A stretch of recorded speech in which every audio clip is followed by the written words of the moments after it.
சமாதானம் செய்து வருகின்றனர். இது குறித்தான கூடுதல் விவரங்களோடு இணைந்திருக்கிறார் நமது செய்தியாளர் ராஜ்குமார். ராஜ்குமார், விவரங்களை வழங்கலாம்.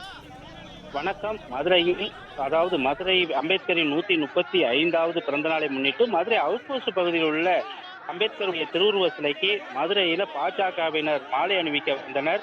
மக்கள் அதிகார அமைப்பினர் அதற்கு எதிர்ப்பு தெரிவித்தனர். இதனால் இரு தரப்பினருக்கும் இடையே சிறிது நேரம் கோஷங்கள் மாறி மாறி எழுப்பினர். பாஜகவினர் 100க்கும் மேற்பட்டோர் மாலை அணிவித்துட்டு கீழே இறங்கிய வந்த நிலையில இரு தரப்பினரும் மாறி மாறி கோஷங்களை எழுப்பியதால் ஒரு பரபரப்பு ஏற்பட்டது. தொடர்ந்து காவல்துறையினர் பேச்சுவார்த்தை நடத்த முயன்ற நிலையில இரு தரப்பினருக்கிடையே தள்ளுமுள்ளும் ஏற்பட்டது. இந்த நிலையில்தான் பாஜகவினர் 100க்கும் மேற்பட்டோர் சாலையில் அமைந்து போராட முயன்றனர்.